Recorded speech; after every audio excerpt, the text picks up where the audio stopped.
Manhattan, New York, August, dog days of summer. 3 men sat down at a table and they discussed a beautiful book. And here we are. That's my intro. That's the intro. It's great. Yeah. Michael Pollan deserves it, man. Deserves it. How you been, Steve? Good, man. Fresh off of some summer vacay. Summer vacay. Couple trips. Most recently, a little Eastern European exploration. Had to check out the Soviet bloc. Okay. But I'm back now. How was that? Interesting, man. Definitely a whole world out there. But don't want to front run anything too much. But Poland is it's a big mushroom state. Not psychedelics like we're about to go into, but I had about 10 different types of mushroom soup, and I even went mushroom foraging at one point. Whoa. I'll bring that experience up as we get into it, I guess. Yeah. But obviously, so we're here to discuss How to Change Your Mind Yeah. by Michael Pollan. Yeah. Great book. Great book. I've read a couple Michael Pollan books at this point. He's just a great author. Yeah. What? So Michael Pollan also read First We Feast. Omnivore's Dilemma. Omnivore's Dilemma. Omnivore's Dilemma. Botany of Desires is I think First one. We Feast is a show about hot wings. I think I messed that up. Well, he's also got a show, Cooked. Oh, that's him Cooked, too? the Netflix show, Okay. is based off of Michael Pollan stuff too. Got it. Yeah. What's the book about? Like, what would you say How to Change Your Mind's about from your perspective? And perspective is a heavy topic in this book, so no pun intended. But from your perspective, what is How to Change Your Mind about? Well, so I think it's a great title because I originally took it as like when I was starting to read it, I thought it was gonna be how to change your mind, like change your position on psychedelics, like whether you think they're like a drug that should be illegal or like a magical tool, which is part of it. But I think it's also really about how to change your mind, meaning like when you take these like magical substances, if you will, like they change your mind physically, right? And you get into things like the stoned ape theory. We'll go into that. But so that's what I think it's about, to answer your question. I think it's about explaining the science behind how psychedelics can literally change your brain. And it stays away from like the counterculture stuff, right? It's not just about like going to Grateful Dead concerts, like tripping balls. It's not about that. But it can be. Well, the drugs can be about that. I see this book as a journey into a lot of topics through the lens of psychedelics, like into recreational use of drugs holistically, but then like also psilocybin, which is what's the active ingredient in mushrooms that make you trip. He talks a lot about mental health. He talks a lot about therapy in general, and the application, depression, anxiety, things like that. And the thing I like about Pollan, and this is true of his other book, is that he's a journalist by trade, so he writes in a very balanced way. Like I watched that documentary, the vegan documentary, what's it called? Cooked. No, not Cooked. Oh, I know what you're talking, like Food Inc. or one Maybe of those. it was Food Inc. Yeah. And they're slamming you from one side. Yeah, right? it's just they're so like, slanted. Yeah, it's like, and do you hate children? Like, right. And so I've seen on the other end of the spectrum like what slanted writing looks like, and for him it feels so balanced. Like he's like, if the dude at Burning Man or Coachella comes out to you like, dude, you got a trip, and is like geeking out over it, you're like, I'm not that into it because you clearly are like so into it. But like I feel like Pollan comes at it from a very balanced standpoint. Yeah, he's also like a huge like primary source kind of guy. Like he does his research, right? Reads the books, cites those sources, but then he also like goes out there in the field, right, and does it, and like kind of rightfully so. Like he's like writing a book on taking mushrooms, like so he goes out there and takes some mushrooms. He's kind of like a real cool dad, to be honest. He's a cool dad. He only has one kid, right? From I what we believe heard, only one kid. Yeah. He's a cool dad. But yeah, I think he teaches at Berkeley too, so probably a real cool professor. But for sure, I like that he's like willing to go out there and he's like not just gonna like lecture on the merits of it. It's like get involved. Goes out there hunting for mushrooms, which he did in Omnivore's Dilemma too. He goes out there foraging for food mushrooms. He goes out there foraging for that good shit. Yeah, he doesn't just sit back in his study and write. He gets out in the world and engages with his subject matter, which I appreciate. So I just want to throw it out there. I was reading this book I got a free Audible, like the Amazon's audiobook kind of subscription. I got an email that I got like one free book and I had to use it like that day or something, and I didn't know what I was going to read next in the middle of reading it, so I went, screw it, why not download it, because I saw it was read by Michael Pollan.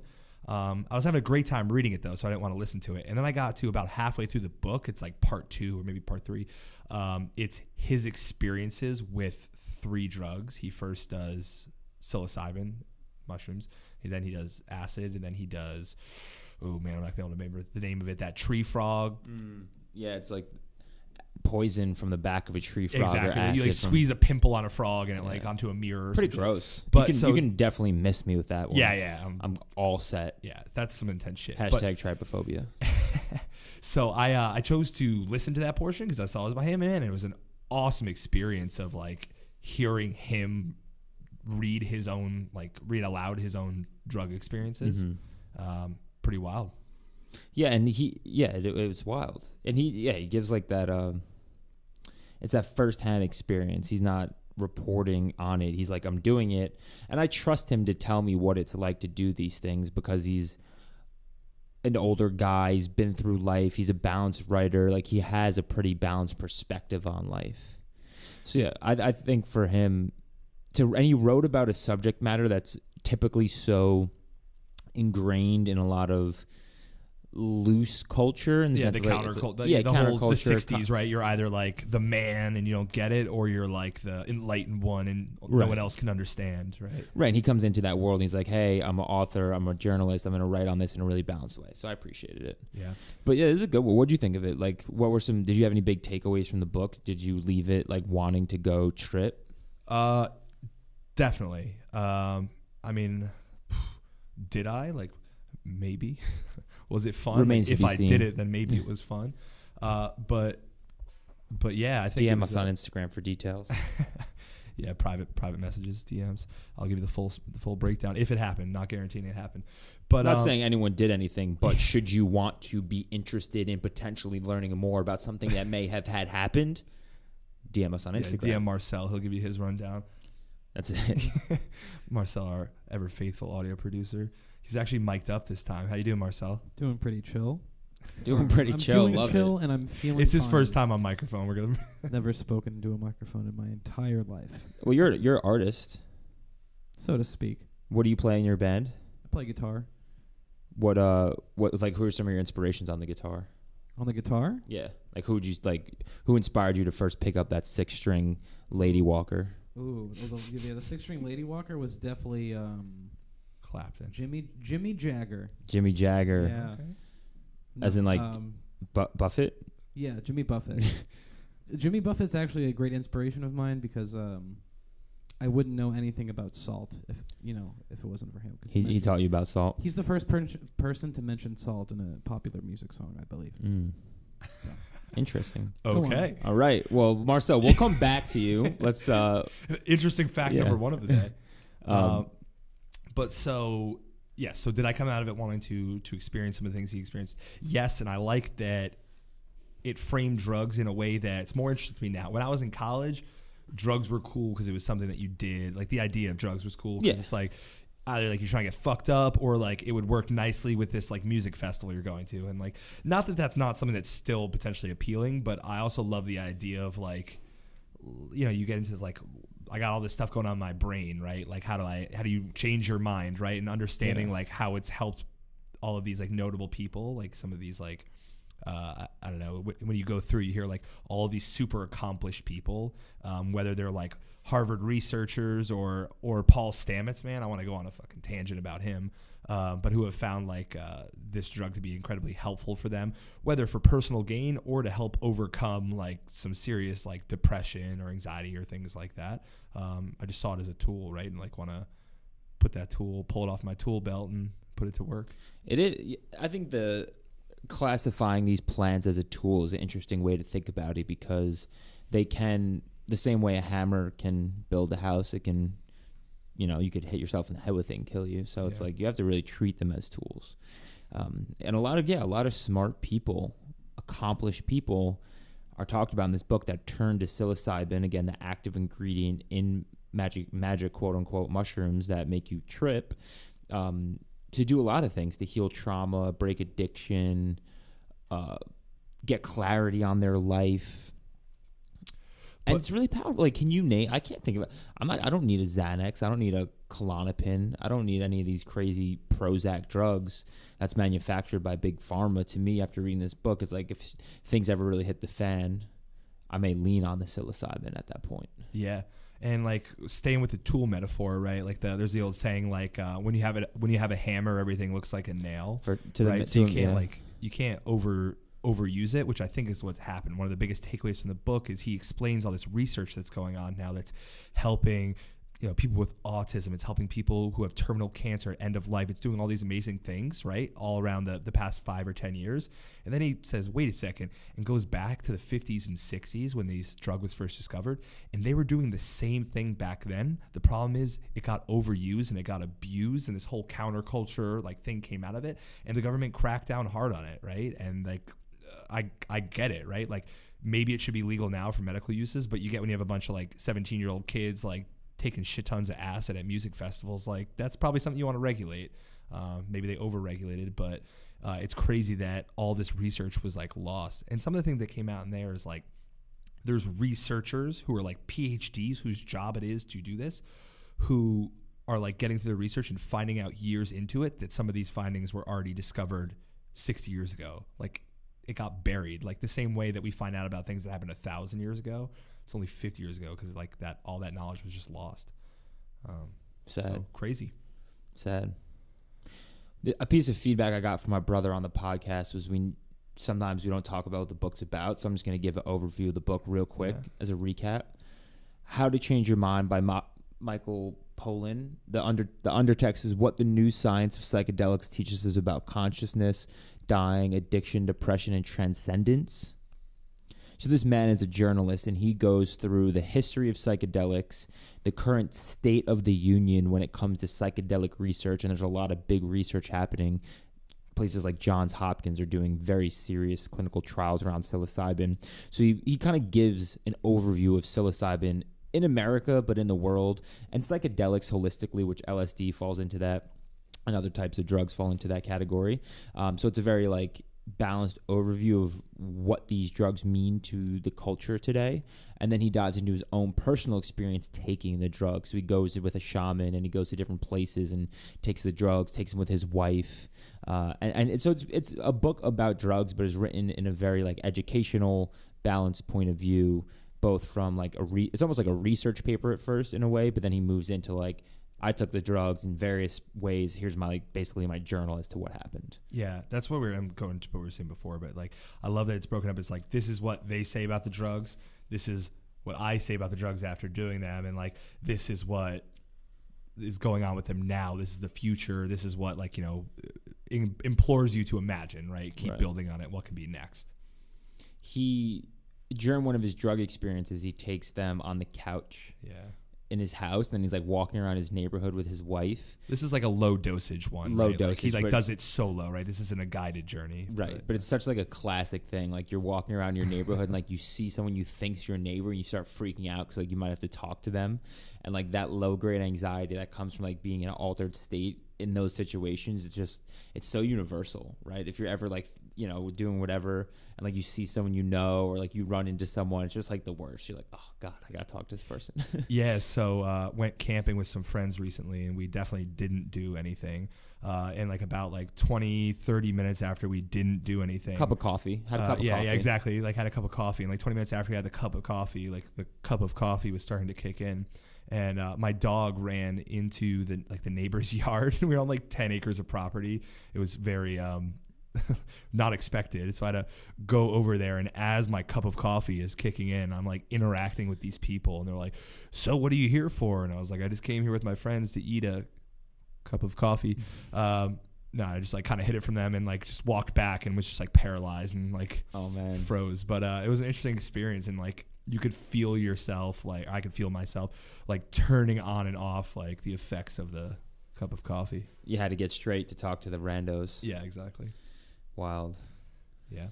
So I gotta say I'm just gonna come out and just say my favorite part of the book is the natural history portion where he's talking about the history of mushrooms, right? And this one's like a natural history. So obviously there's like the portion of time that we as humans have known about it, but mushrooms have been around for a long time. And he dives into mushrooms, not just from the psilocybin, like the psychedelic part of it, but just like the magical species that mushrooms are. And most of that is with this guy, Paul Stamets, who, and I'll give a shout out right now. There's a Paul Stamets, Joe Rogan Experience. There is episode. a Paul, good JRE. When you're done listening to this podcast, go fire that baby up because you'll learn some crazy stuff about mushrooms in general. But that opened my eyes to, like, to be honest, after learning all the things mushrooms do, like, not even surprised that they can provide a psychedelic experience. This guy has uncovered crazy things. Like, the largest living species in the world is a mushroom that's like 2.5 miles across underground in Oregon. And they found that connects an entire forest of trees, and like the trees can communicate and pass electronic signals the way through it, the same way that your brain communicates with itself. Whoa. The same way that computers communicate through the internet. So like basically like mushrooms are that like high speed internet of the forest.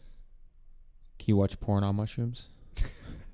Like via mushrooms, or like can you eat mushrooms and watch porn? Like no, like through the mushrooms, could you connect to your favorite site? You know what? I think as soon as they help fix addiction with mushrooms, they're going to look into watching porn through. So that's like still in the docket of things to be brought up. That's wild. It reminds me of Awa from Avatar. Yeah. When you talk about mushrooms. Yeah. I mean, I don't think I got this from the book. I think I got this maybe from the Joe Rogan podcast. So a little, forward look on it. But Father Joe.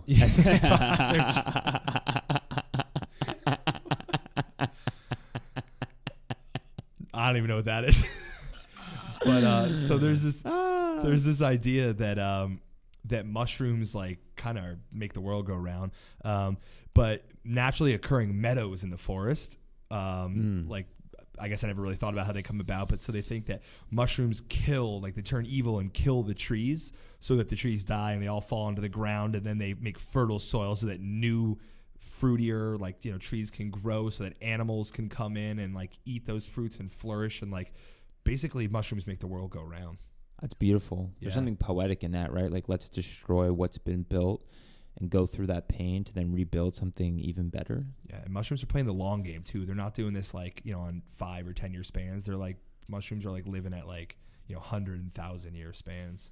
That's wild. Yeah. And this concept of like, what benefit does a mushroom have of something gets eaten and it doesn't poison someone, that species is kind of bad at its job, or it's a fruit, so it won't continue to grow, or it poisons you, right, which is its natural defense.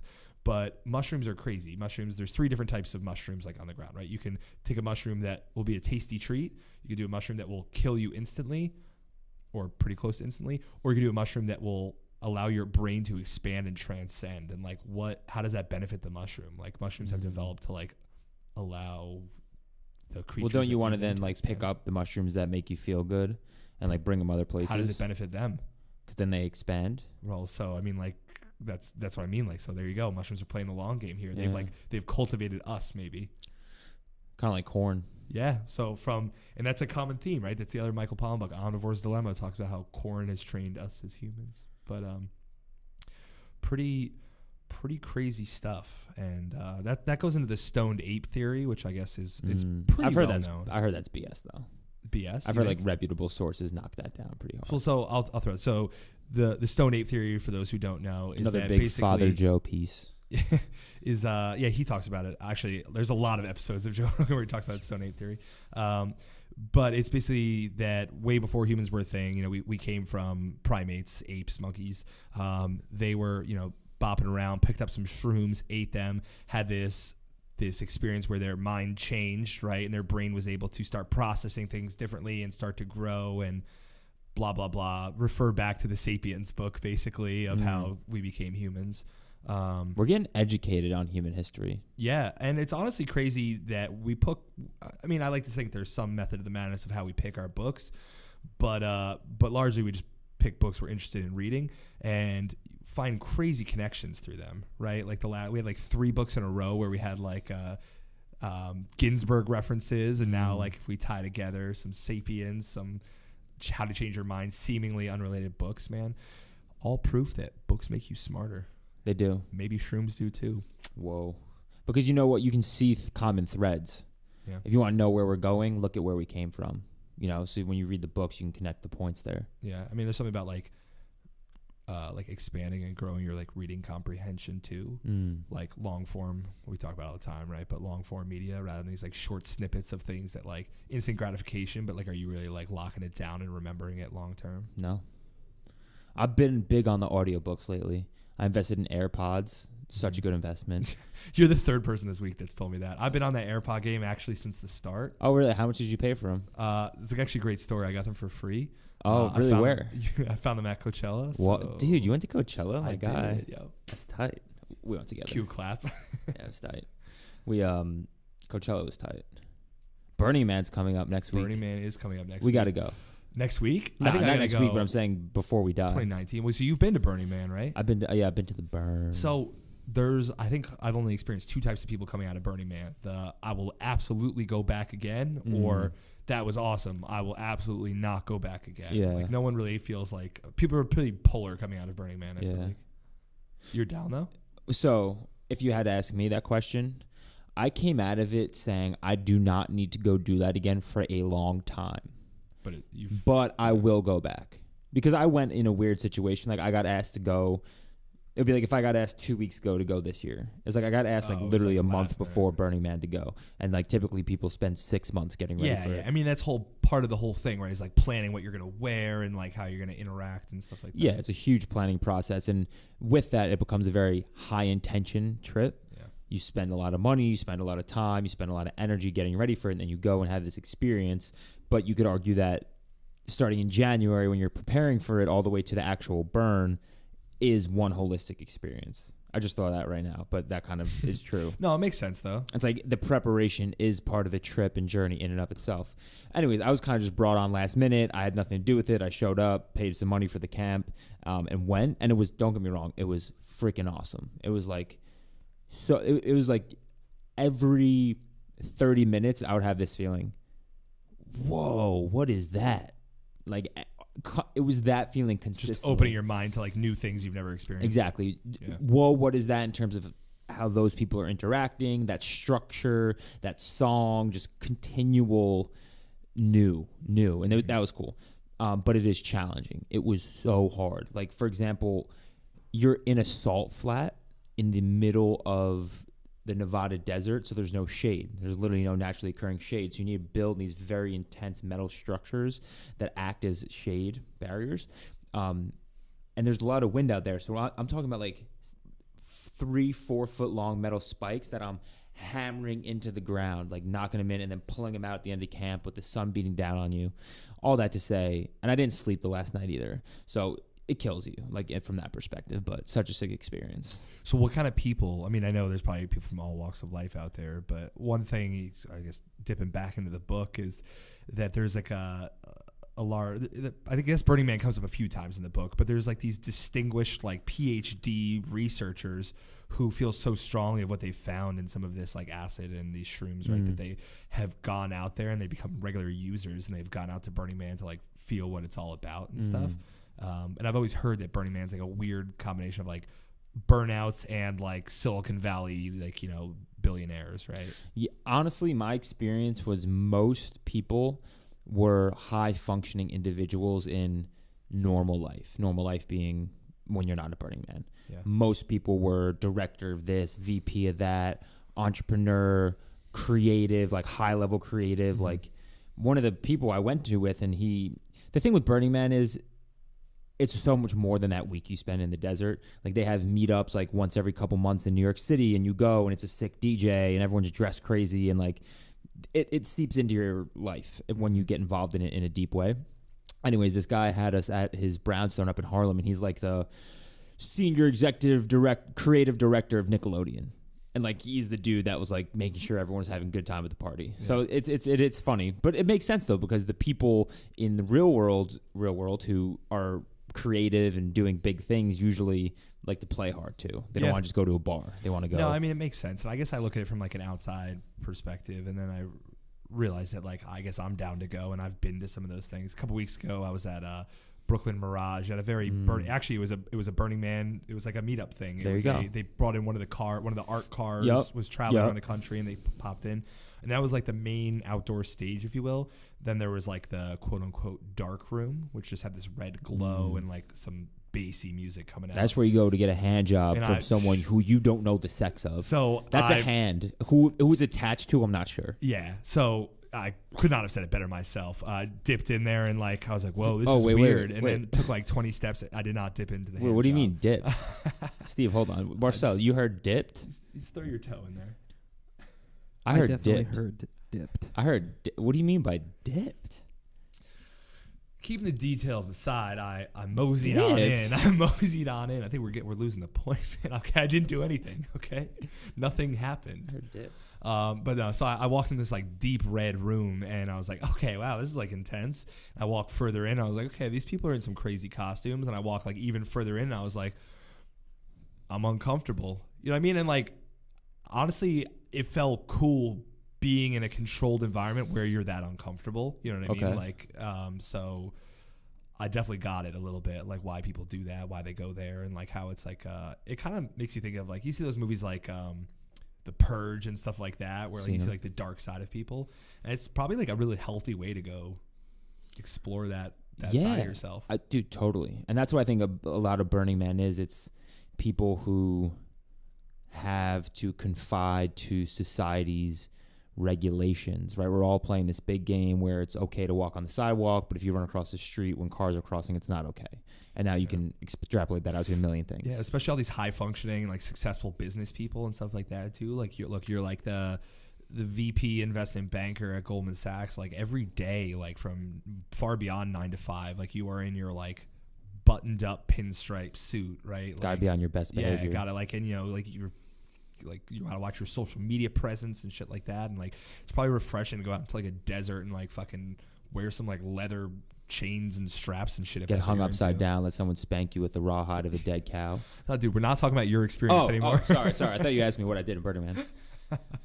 But yeah, so I mean, obviously this is a little bit of a tangent, but I think it's super relatable in the sense that like I personally don't have any deep depression, anxiety, things like that I need medical guidance and treatment through some of this burgeoning psychedelic stuff.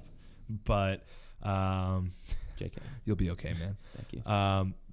But I do think I have like a usage for it and could definitely do some of that exploring for that sense, right? And I think a lot of that stuff like depression and anxiety maybe comes out of like suppressing all of those feelings maybe for so long.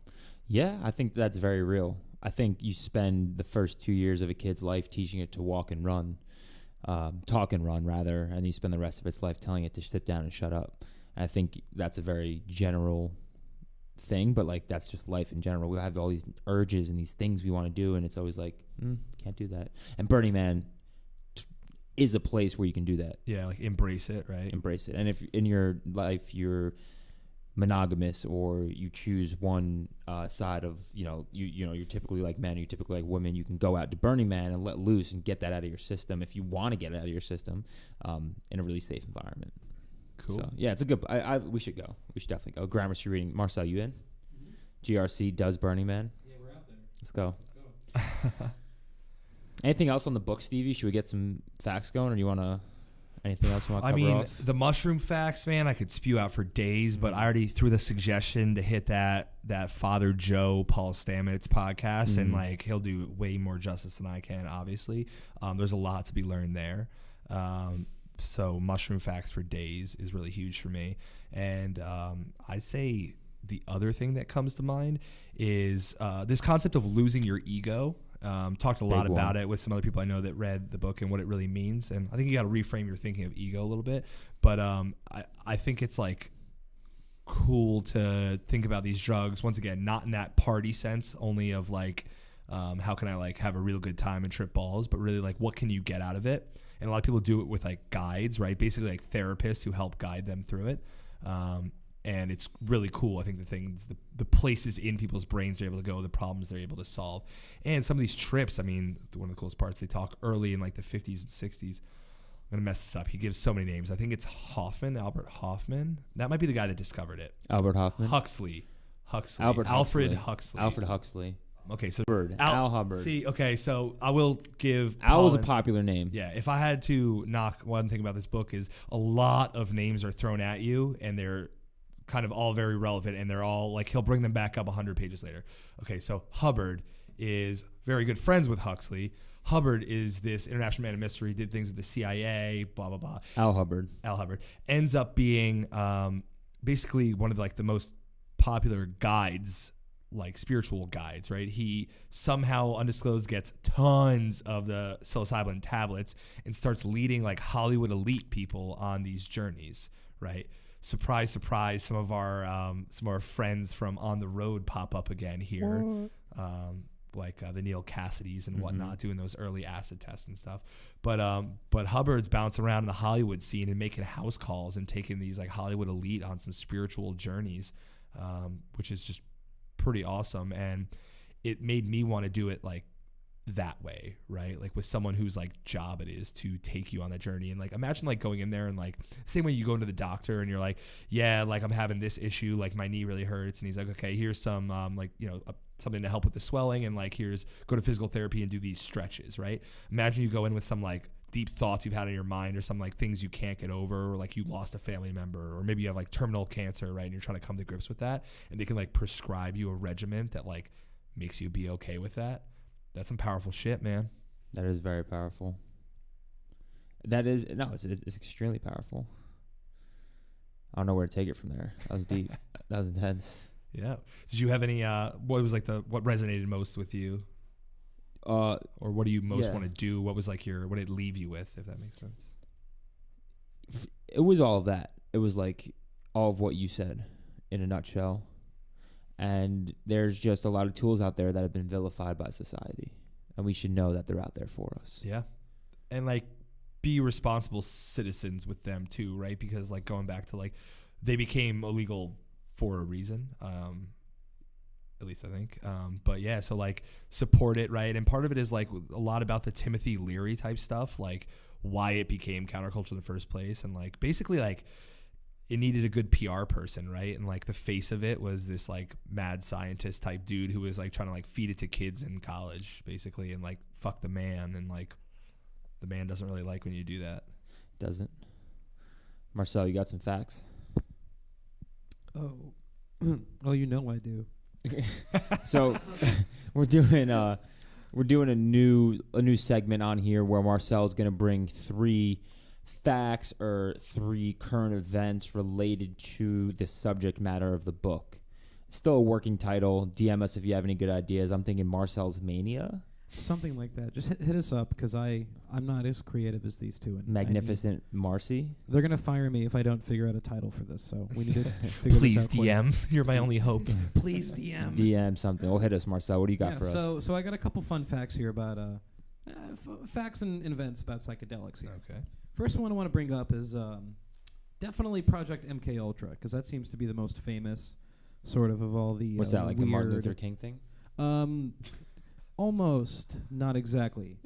Similar, but not similar, at all. actually similar agency. So the CIA. God, deep just assumption of conspiracy there.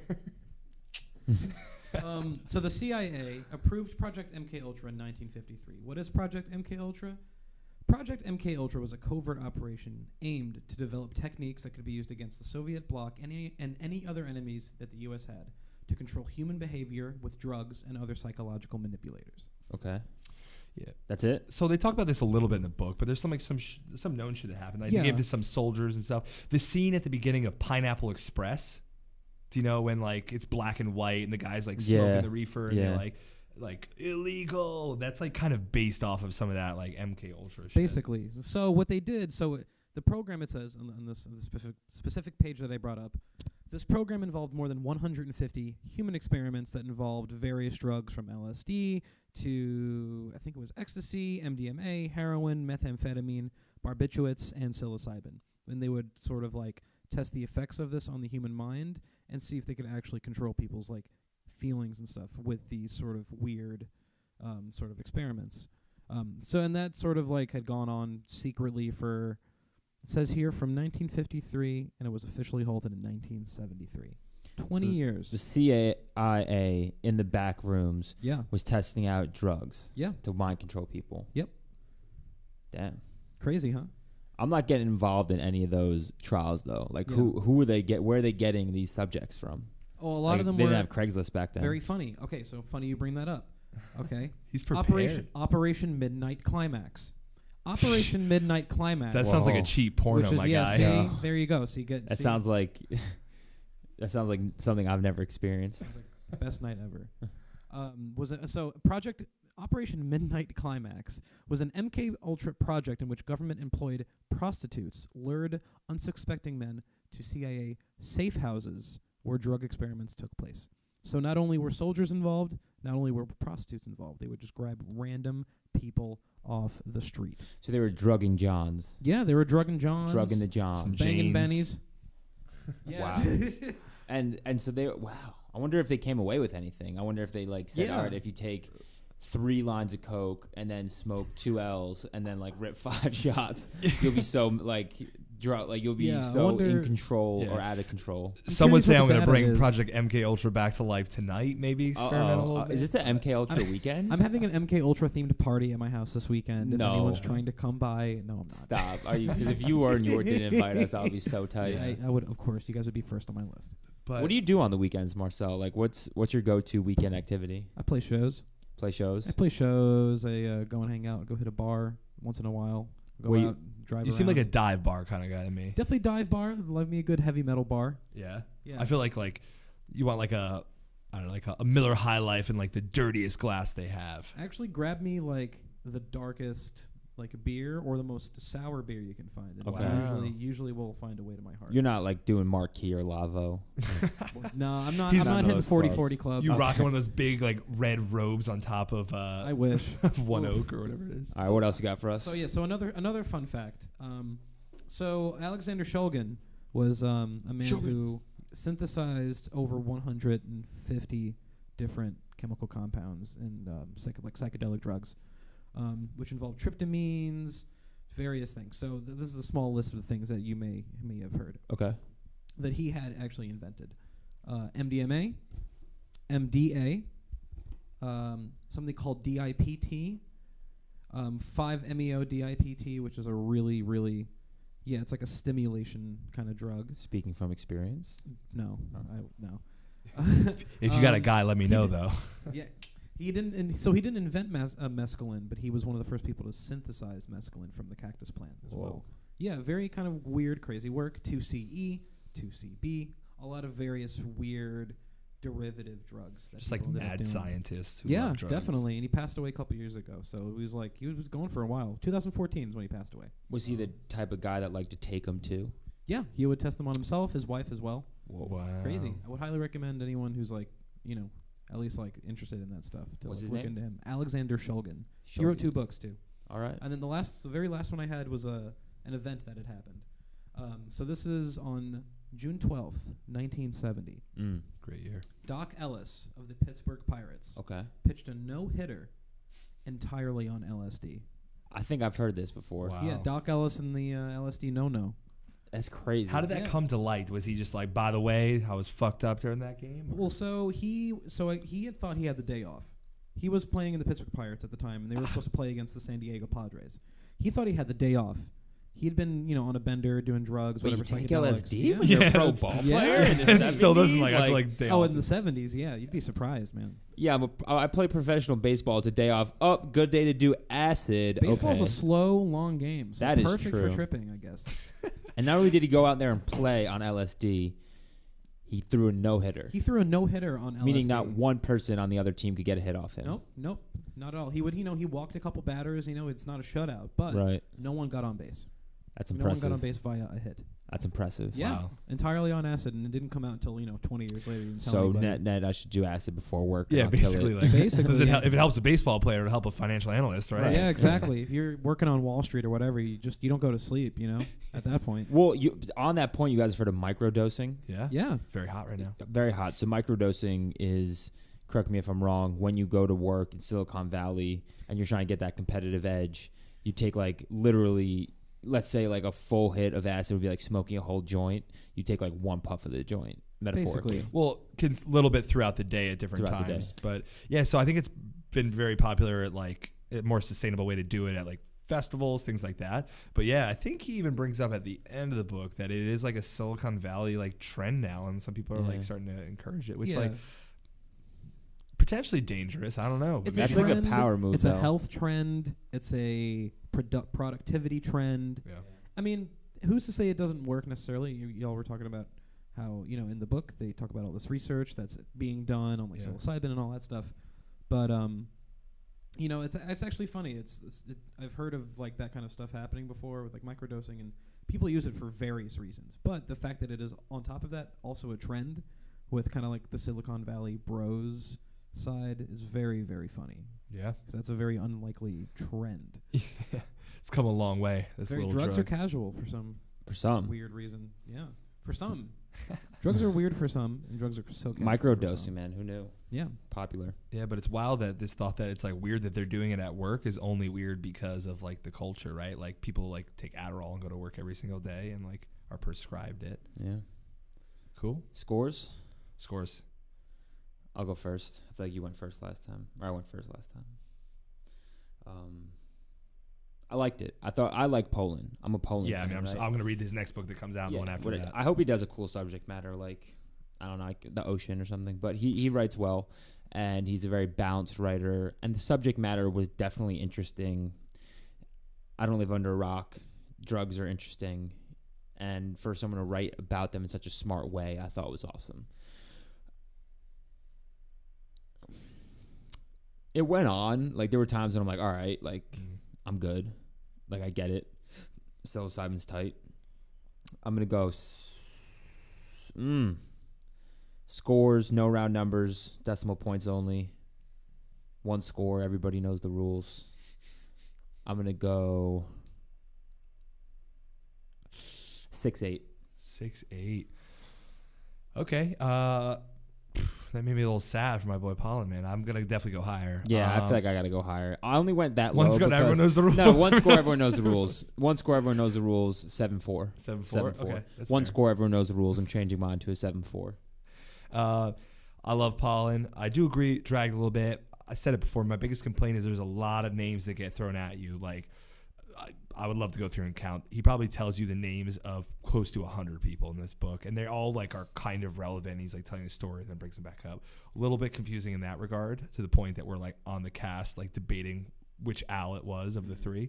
But aside from that, awesome. Love his approach to things. Love that he's willing to admit like the things that he's willing to try things, and he's willing to admit things that were like a step too far for him. Like, clearly a yes man, but he's like, this one wasn't really for me, but maybe it's for you. Doesn't really cast judgment and just goes with it, which is a great way to learn about it. And like you said, just very balanced. I understand both sides of the argument now. I understand where it came from, how we got to where we are today, and maybe what's coming in the future.